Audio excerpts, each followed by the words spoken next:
Whoa.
I'm magician Jeff Sheridan, and my specialty happens to be card manipulation, and I'd like to teach it to you now. The first thing you're going to need to learn is how to vanish a card. And it looks like that. Boom. No, there it is. Now that's done by executing a sleight called the back palm, which happens to be the basis of all card manipulation. It looks like this. Now notice that the card is swung, so it's parallel with the fingers. The two middle fingers bend in towards the card, and the outer two, the first finger and the pinky, grip the sides of the card and swivel it back. That's how that's done. The second thing you'll need to learn is how to do what they call the continuous front and backhand palm, which allows you to show the hand empty on both sides, and that looks like this. After you vanish the card, like that, you can just show your hand like this, and that's done by executing this movement. And bends into a fist as it turns. The middle finger comes over the top of the card, pushes it, and the other fingers move up to meet it halfway. Right? And then you just reverse that action. Right? Up, up. There it is again. If you're working with only one card, another way to produce the card would be this. Bop. That's called a fingertip production. Bop. And that's done. That's done by bending the finger slightly. The middle finger backs up slightly more on the card and pushes against the back of the card, against the back of the right forefinger, and pushes it out straight, just like that. Watch that. Boom. Okay. All right. If you've gotten that far, the next thing you need to do is to be able to produce two cards. And you do that by starting with two cards, one on top of the other. These are put in back palm position. Yeah. The first card is produced, and then the second card follows. And that is similar to the production of a single card, except what you need to do, you need to leave the second card behind the hand. And that is done by bending the finger slightly forward. The forefinger bends back, and the thumb grips the card on top and pulls it right through between the top two fingers. Now, one thing you don't want to do, you don't want to grip the card over the front of the fingers. Otherwise, the audience might catch a glimpse of the card behind you. See how that looks? That's incorrect. That's why it used to be taught. This is the correct way, and this method is attributed to Cardini. Boom, right through, and then the other one straight through. Now, of course, what you can do too, you can always add more. And that would look something like this. Nothing's changed. It's the same technique. I've just added more cards. Now, your ability to do this will be dependent upon how much strength you're able to build into your fingers over a period of time. But that's just a question of practice. It's about, I'll do it slow so you can really see the action. Bop, bop, bop, bop. Now, the next flight you need to learn is how to make a fan. And it looks like that. Bop. That's one type of a one-hand fan, like that. And basically, it's a snapping action. Look at my hand. The thumb comes down as though you were snapping your fingers, but it comes down a little bit further, and it does that. Now, with the cards in the hand, it looks like that. This is how it looks from the back. See that? Boom. Now, it's important to learn that because this is the basis of what's known as split fanning. Split fanning allows you to produce successive fans of cards. Watch.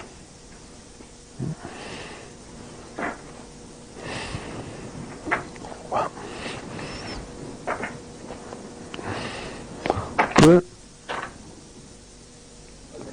I'll show you how that's done. With the cards gripped in the back palm position, the fan is made. Now, let's recapitulate. That's the way a fan is made. The only difference in this case is that you've got the cards in the back palm position, they swivel to the front, and then the fan is made. Yeah. It's like that. Now, the split fan looks like this. Notice that the pinky goes below the stock, pushes up, this fan comes up and splits off a number of cards from the top and lets them drop, and then you produce, and then you repeat the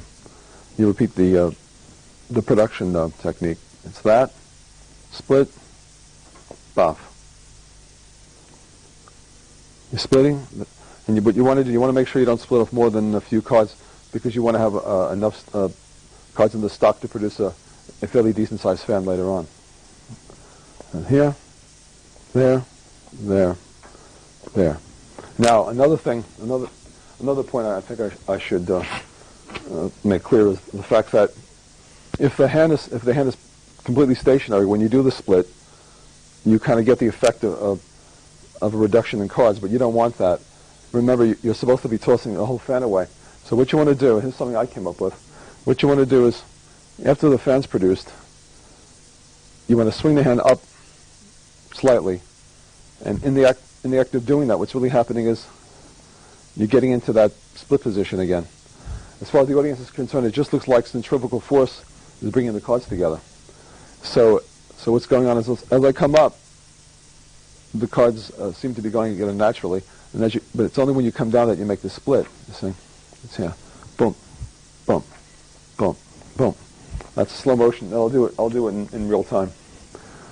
Boom, boom, boom, boom. Okay. Now I'll show you how to produce a fan of cards with the back of the hand towards the audience. And that looks something like that. All right. And here's the technique on that. Actually, this technique is very, very similar to fanning a pack of cards. The only difference is that you start with the stock of cards in the classic palm position.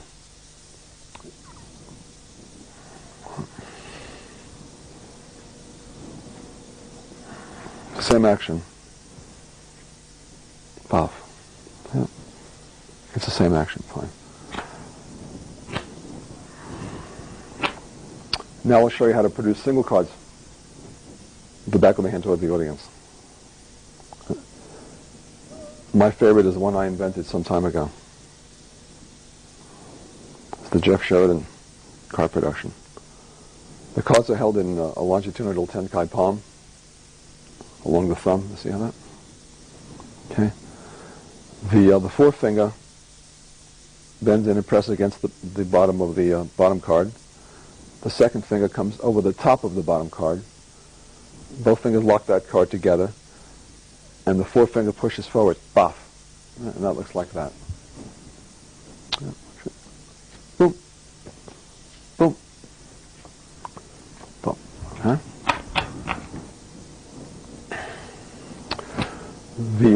next technique is something that was developed by Cardini. And that this is going to require you to take a small packet of cards, kind of bend them into a curve, and they position this way along the palm. See it? Actually, look how it looks from there. And the way the cards are produced in this case is this third finger presses down on that top card. The middle finger goes under. The first finger goes along the edge and locks the card in. Like that. It's that. That finger comes there. That comes there, and you don't swing the card out. You only bring the card to that position there, and then the thumb just kicks it forward to give it a bit of a snap. Right? And it's like that. Puff. Right? And I'll show you one more technique for the production of cards from inside the palm. This is a technique that I'm not that fond of, but it's good to know if you feel like varying your productions at times. The cards are bent, and they're kind of creased along the base of the thumb. The middle finger bends in and presses against the bottom of the bottom card. The first and third fingers come over, locking it in, and just move forward. That's it. And that looks like that. This looks like that.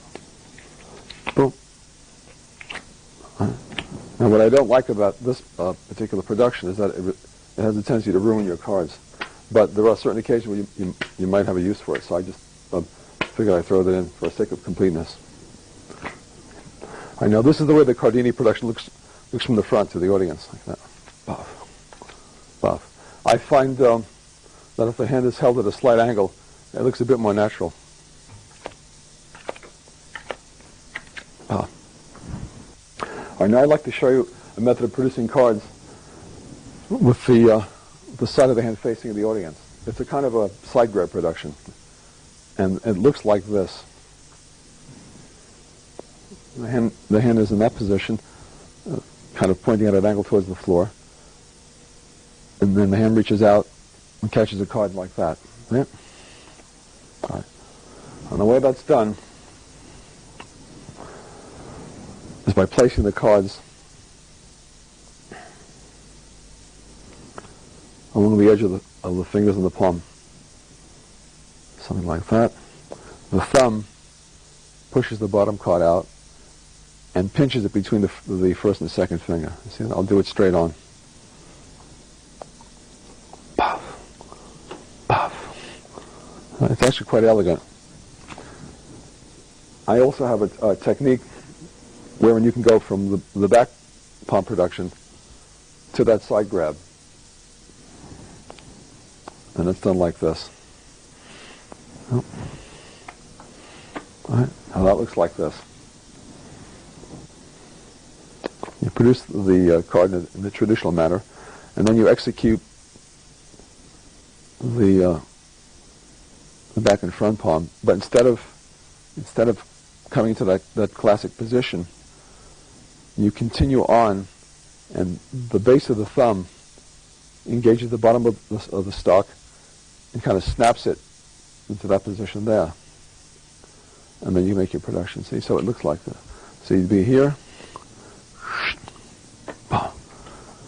And if you want to come back and go back to the classic back palm production, all you need to do is to move that pinky back over the side of the card, and with the first and the first finger and pinky, snap it back the position, and then re-back palm it and do your production. And that looks like this.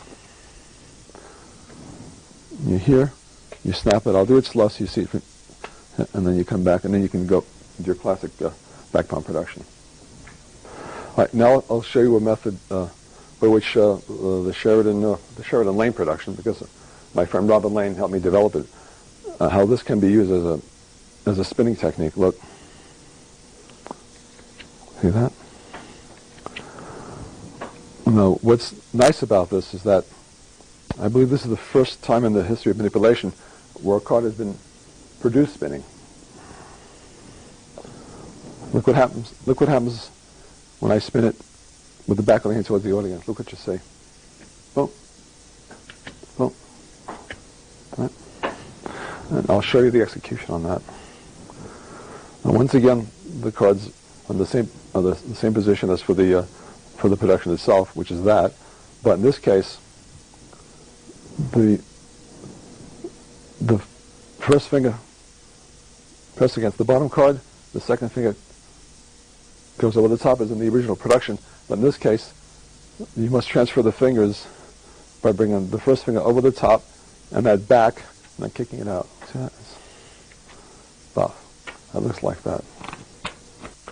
All right, next I'm going to show you a way that the side grip production can be used for a fan of cards. Bah. And the grip, as you can see, is actually identical to the grab production, but instead of kicking that single card out, you're going to engage the pack just though you were fanning it, and then just swivel it out. Well, look, I'll do it slowly from this position so you can see it. See that? The pick engages the stock, swivels it out, and just fans them. All right. Now the Cardini production is rather elegant. The essential problem with it is that there's no way to really get into it. I mean, how do you get into such a palm position in a natural way? I'll show you how I solve that.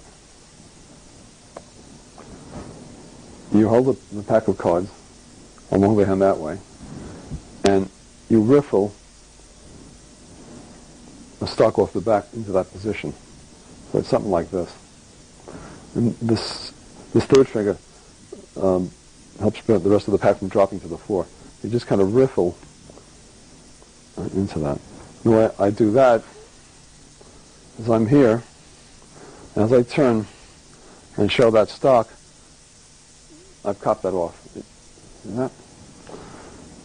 The second way you can get into the Cardini production palm is through the back palm.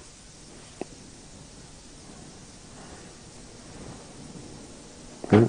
Now, when my hand goes down to down on the side of my body, I basically execute a kind of back and front palm, but instead of the cards landing in the palm, I push them up into that curved position. It's almost impossible to describe it, but I'll try. Look how it would look if you were watching it in the action. It's puff. See that? As I said, it's very similar to the back and front technique, with the exception that when the cards are pushed into the palm, they're pushed slightly higher right into that position. Now, the way you would do that, of course, is like this. This is your misdirection, right? As you drop that down, you want to drop those cards on, then you execute that move. This next production technique is called front splitting. It's called that because the back of the hand, actually, which starts at the front of the hand, the back of the hand is towards the audience, and the cards are produced in this position. And that's done like this. You execute your basic fan production. You split the cards off.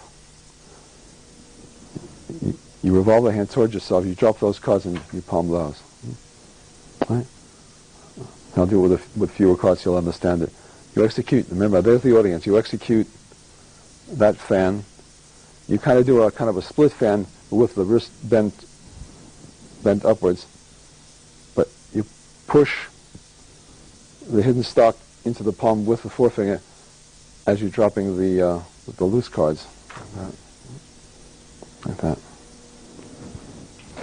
Now you notice, as the front splitting technique is done, the pack keeps reversing itself. Remember, there's your audience. The card keeping turned around. Now, see that?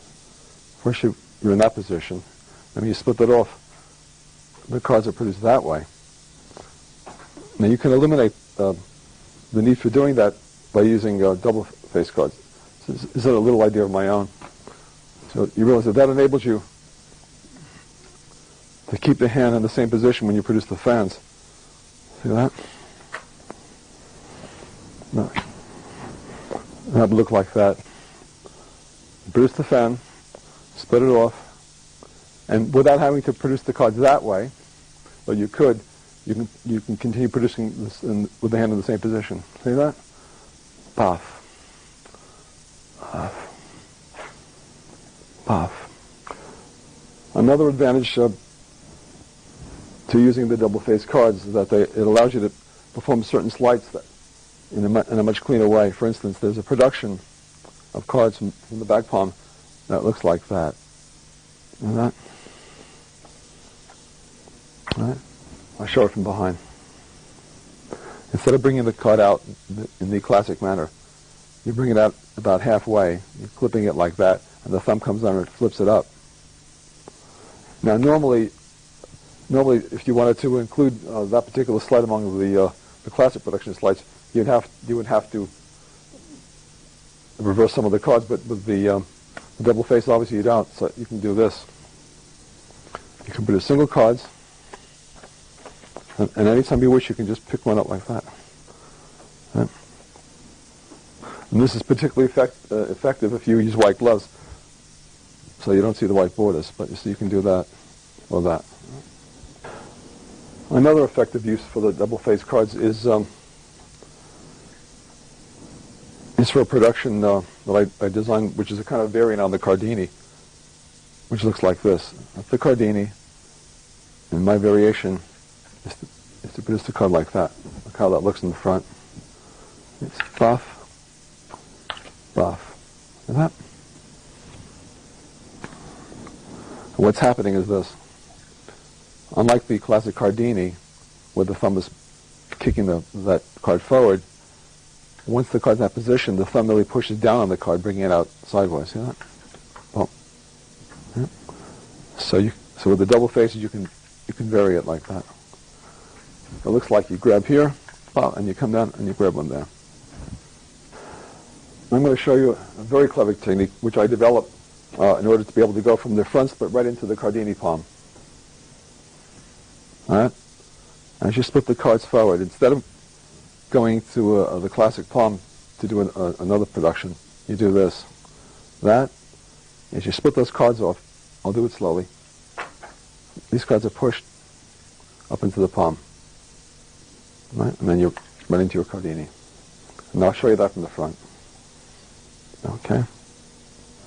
Now this is how it looks to the spectator from the front. Fan's produced. The fan is dropped. All right? And now you can do that because, remember, you're there. Now I'll show you how I apply the front split production to a very lovely cross-arm production. You can start with the cards, the pack split in the hand like that. Right. You cross your arms, and you execute the production move with both hands.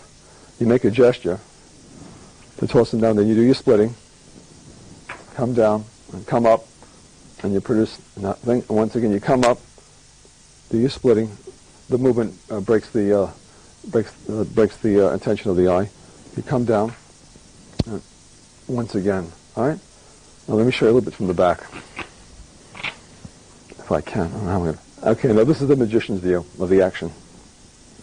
You execute a two-handed fan production. The cards are split, dropped, and the stocks are returned to the palms. And then you produce the cards that way. Okay. Now we'll demonstrate the technique for the boomerang card. This is what it looks like to the audience. Bop. See that? I can get it higher if I want. Bop. Here's the action.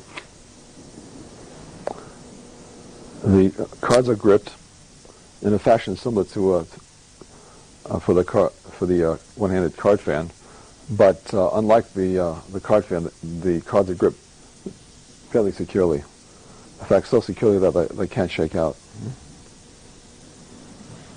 With the thumb, pushes down on the top card, which has a tendency to bring it away. Right. And the thumb goes behind the top card and gives it sort of a sideways kick like that. Yeah. I'll do it again.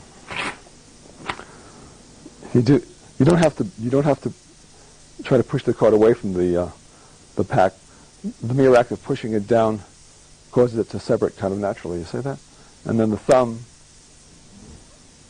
actually uses the first finger as a pivot point and kicks it. I'll show you again. Now, if you give the wrist a slight twist, that'll aid in the force. See it? It aids in the force and it aids in the ability of the card to return. Look. See how that? You want to get it, pop, and it comes back. Just like that. All right, this next slide is called the two-hand fan. See that? Watch the action.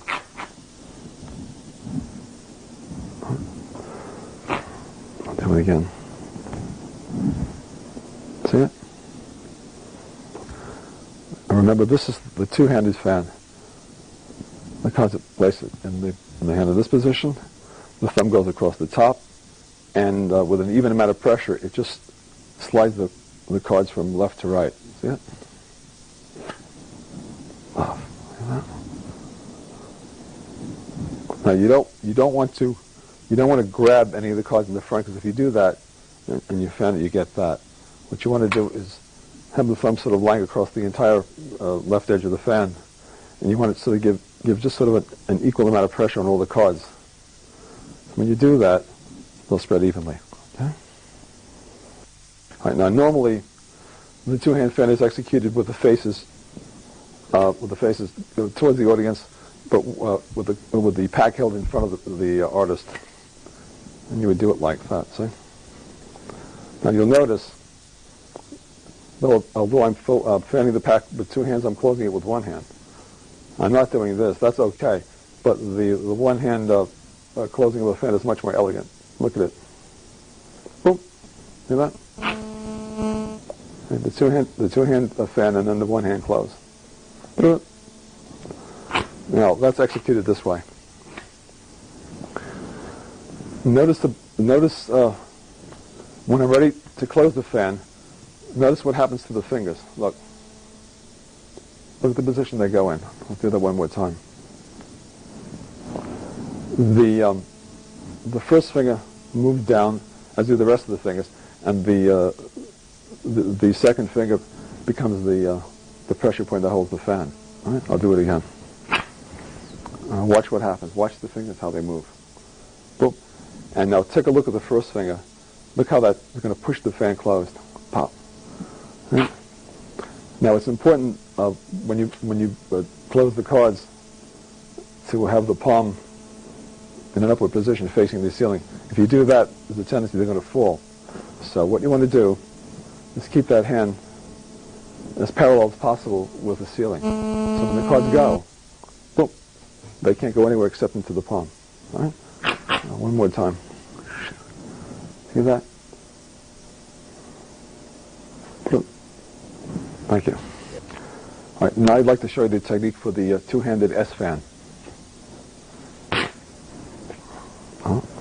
Here's the S. Boom. Closed. In the back it looks like this.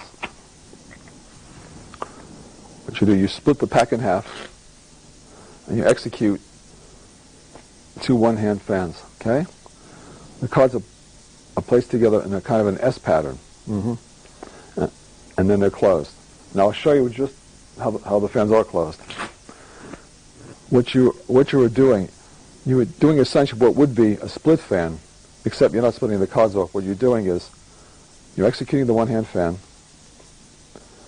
You're bringing the pinky back under the stock and closing the fan with the thumb and the pinky, but you're not bothering to split anything off. You're just repositioning it into the hand. And I'll show you again.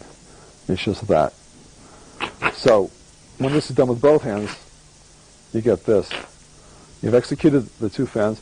you do the S pattern. Now you notice that the right-hand fan is behind the left-hand fan, and then simultaneously you close one behind the other using that technique.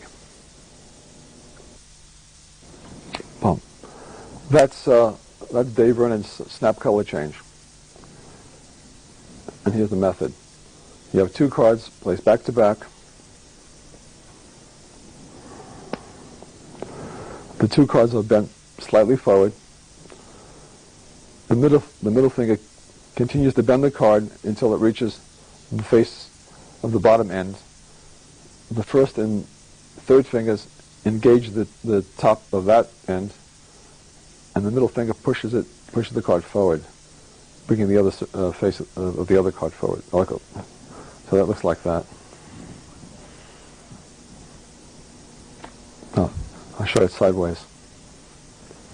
Look what's happening. Of course, the newer the cards, the better the change, because there'll be a bit more snap in it. But nevertheless, it's effective with any card if it's done fast enough, especially with a slight wave. Boom. All right. Now, if you want to take the card off the top of the pack first, you can do so. All you need to do is to take a card, turn it over, and execute a double lift, and lift the card off the pack, and you can go right into it.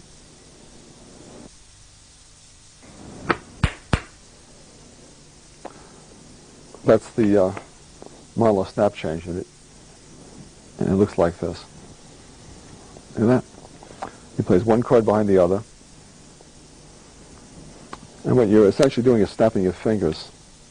And look at the finger positioning.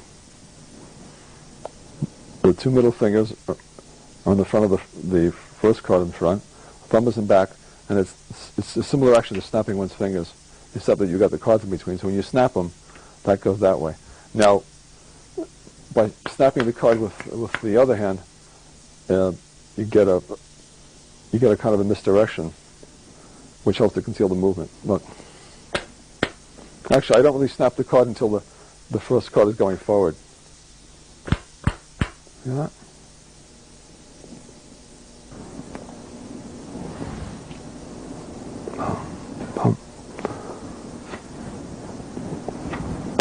I'll show you the technique for that change. That's based upon the one-hand palm. The pinky, if the cards are held lengthwise, the pinky just pushes down on the top card. See that? The pinky pushes down and forward, bringing that card into the hand. Now that's normally used for close-up magic, but for the color change, it's done this way. Your hands are in this position. You casually show the right hand. Now you casually show the left hand. Now as you turn to the left to display the left hand further, that's the moment that you execute the one-hand palm with the back of this right hand towards the audience. You bring the cards there and just move the hand across the surface. I'll do it in one action. Watch. Boom. Boom. Bring the attention here. Bring the pack up and then just go. And you got your change.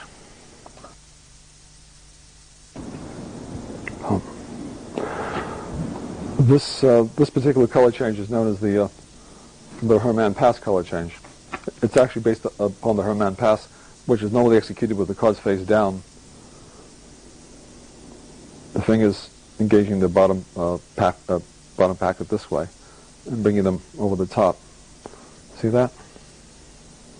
The 2 middle fingers on the top of the bottom packet and the first and the pinky go below, and just bring that, as you keep this the top packet against the palm, the bottom packet is brought over like that. Now, if you turn the pack face up, look what happens. You're actually changing the face of the surface card, apparently. See that? And the way it's done to the audience is to set the card in this position. So when you're here, you don't see the bottom packet. And now when you execute the pass, I'm going to take my hand away. The hand is just turned over and brought back into view. So you get this. So you're here, and then it's pop, and you get your change. Another technique for the giant fan.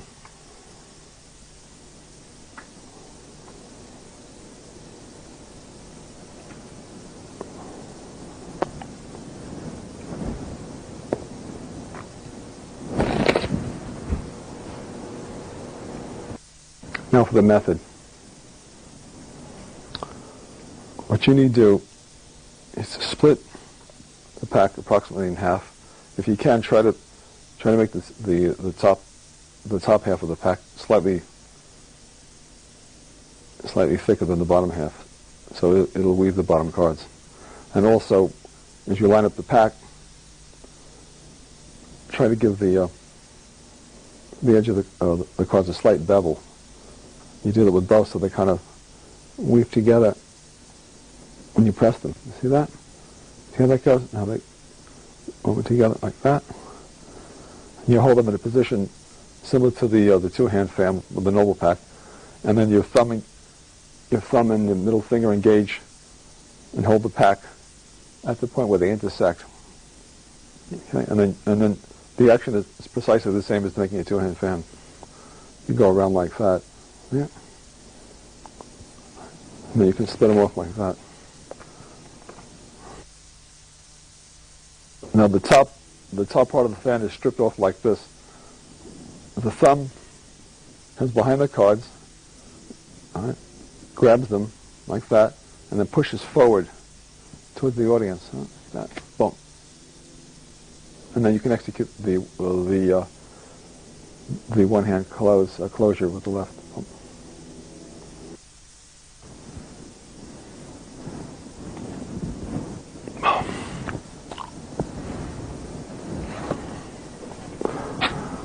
That's called splitting the fan. Here's the technique. It's practically identical to the two-hand fan with the one-hand closing. With this exception, I'll spread it so you can understand it. Instead of engaging the entire edge of the pack that way, my thumb engages the pack from about midway on. You see it? So when I'm actually fanning you the first time, there's only half the cards. It's almost like I'm grabbing a bit of a stock. About half the cards become a stock. And I fan the bottom stock. You see, it's buff. And then all I need to do is to reverse and go that way. And by the way, while we're at it, let me explain the reverse fan. It's the same thing as the two-hand fan. Instead of coming from the top, what you're doing is bringing the pack lower in the hand, and you're just pushing up. Otherwise, there's no difference to it.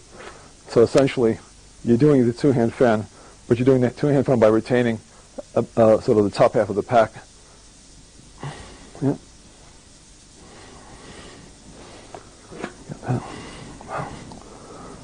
And then by pressing both hands together and grabbing under the top card of the bottom card of the top layer, you can split them off. Try that again. See that? Now my thumb goes under. Actually, it goes a little further back under the bottom card of the top fan. It splits that off. I'll do it in one action. Boom.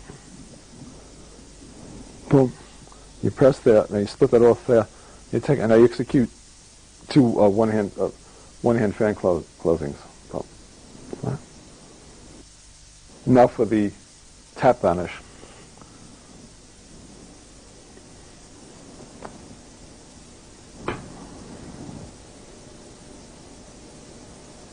Boom.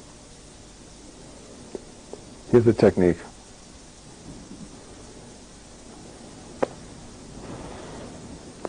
The cards are squared up into a packet. They're held in the hand thusly. The right fingers tap the packet in about an inch. At this point, the left hand now holds the cards fairly securely. Not too securely, but fairly securely. And on that last tap, the right fingers actually push forward. Push the cards forward sort of against the side of the first finger. And because the hands are gripping the cards a little bit, they kind of snap back. Watch. I'll show you from the other position. Yeah, I'll do it this way. Yeah, you got that? I'll even do it upside down. You can see what's happening. See that? One more time. Now when you do this for the spectator, once the pack is retrieved in the right hand just drops as though it contains nothing, but the left hand holds its position as though it's containing the cards. And you rub as though you're rubbing them into nothingness, and they vanish. Now, I recently happened to come across a very effective way to dispel any notion that the cards are palmed in the right hand, and that is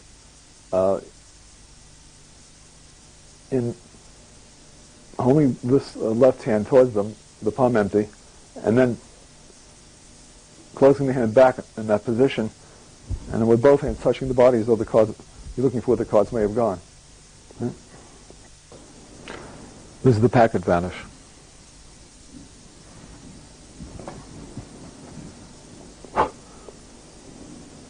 Boom. Here's the technique.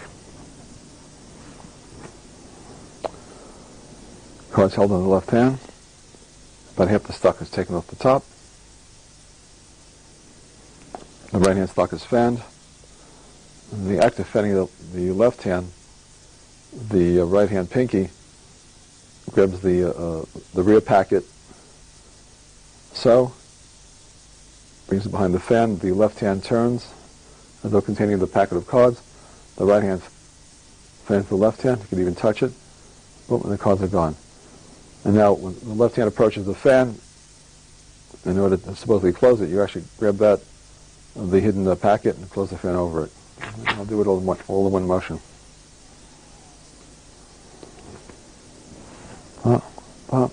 There's the audience. Of course, your retention is there. They're gone. And you're clean. Now for the classic one-hand cut. All right, and actually, I think that requires very little explanation if you look closely. Look, what happens is the cards are held lengthwise. The thumb allows about half the cards to drop from the bottom. The right forefinger pushes up. The thumb lets go. And merely lets those cards fall. The finger straightens out. And I'll do it from the side.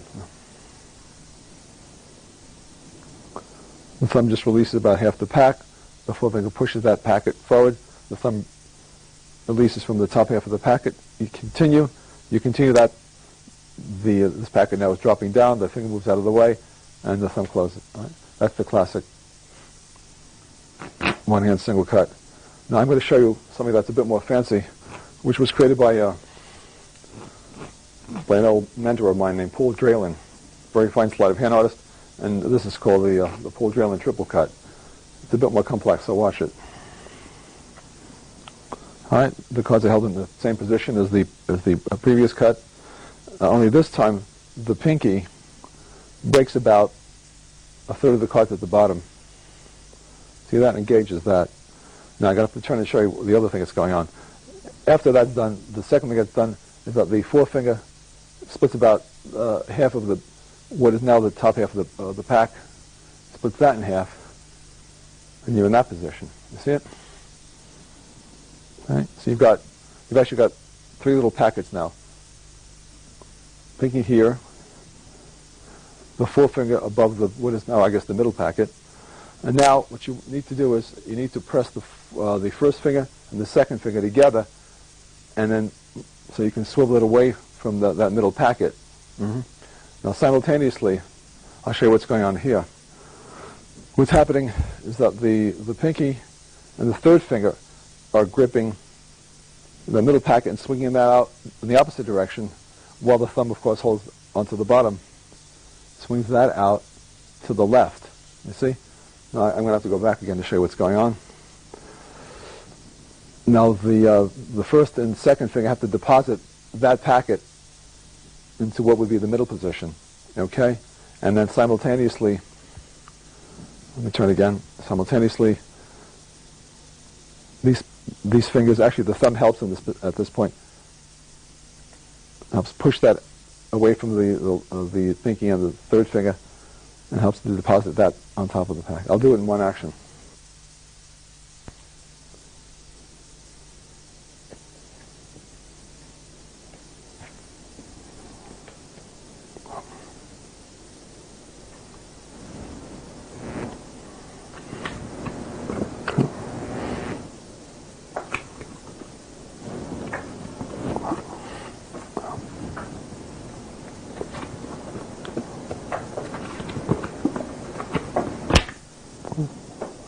That's the Jeff Sheridan interlock card production. Now for the technique. All right, now once again, as in the Sheridan Lane single card production, the cards are held in the longitudinal palm in that position, and the interlocking of the hands, however, is not done normally, but it's done with one finger hidden. See that? Instead of locking them the way the audience thinks you are, you're locking them with one finger concealed. One finger is brought back, and the hands are woven thusly. Look. Yeah? See the position of the fingers? The right hand pinky goes above the left hand pinky, and the right hand middle finger just pulls back, and look, this is what you get. Though it looks normal to the audience. But now, the fact that you've got a secret finger, you've actually got a secret weapon. This allows you to press the bottom card of the packet, which is gripped by the thumb. However, the left thumb pulls the bottom card of the packet onto the right middle finger, trapping it, and then both move away from the packet towards sort of the center of the hands. Now the right thumb, in fact, you can actually lever the card up somewhat with the middle finger, if you wish, or you can use the thumb, or you can do both. In any case, once that card's levered up, the right thumb grabs it, the other thumb comes behind and kicks it off. Yeah. And another interesting variation is to wiggle both thumbs. If you transfer the pressure of the packet to the left thumb, you can actually wiggle the right thumb as well, and that gives a further illusion of emptiness. See it? This is how it looks. Right? Like that. Right? So when you interlock it, you do that a couple of times. You peel that down. In fact, like as you see, if I want, I can get as many cards as I want. I could even do that and produce fans. In any case, the cards produced that way.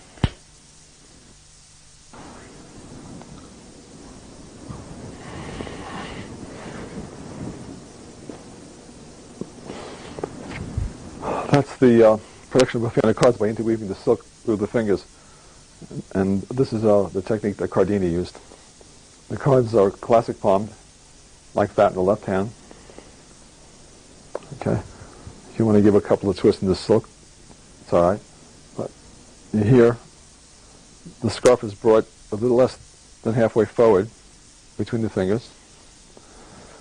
And the reason why you leave a little more of the silk here is so you can justify this hand coming from behind and ostensibly stroking the silk, but what you're actually doing is loading the packet behind the hand with the scarf going through the fingers. You stroke it once and then you pull it forward a bit more, and then all you do after the stroke, all you do is make your normal production. I'll show you this way. Okay, there are the cards. The silk. Remember, the audience would be here. You're there. As you go, suppose you just stroke the silk. You load the card and stroke the silk a bit. Okay? And now what you need to do is pull the scarf a little bit forward and make your production.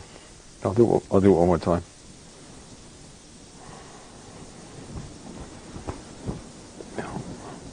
I'll do it on an angle. Look at.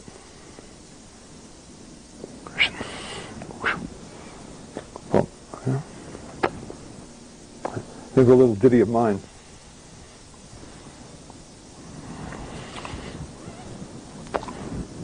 Empty palm. Boom.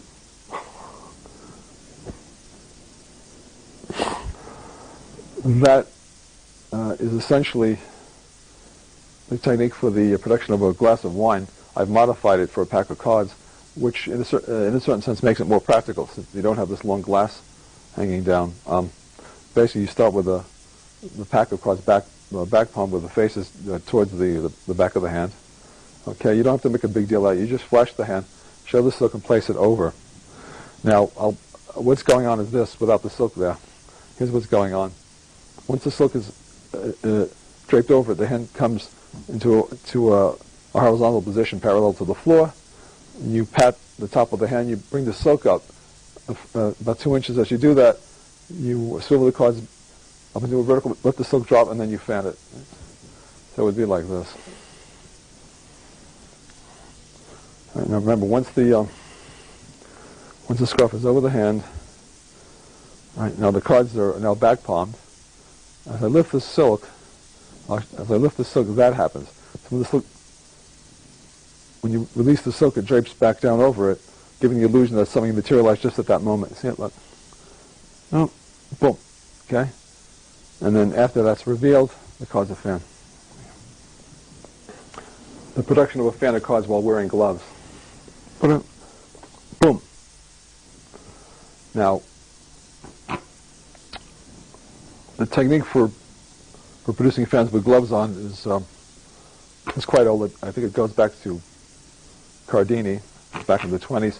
However, I've discovered a little nuance, which makes it a little wrinkle, which makes it a bit more effective. What I do, I use cards that are blank on the back. So obviously, when the hand is in that position, the cards are more concealed, and there's less of a chance of catching a flash of the stock between the fingers. However, it's still good if you keep the hand moving. You see, and then the fan is produced. Now, this is a bit gauche, but you're going to have to do that. There's essentially no way to fan the cards unless you lick your fingers. You've got to do this heavily before the show. Normally, you would walk out wearing the gloves. That allows you to lick the fingers backstage rather than in front of the audience. All right? If you could also lick the third one, but the first two are the most important. All right? You can come out and boom, there you are, and then you can do your splits.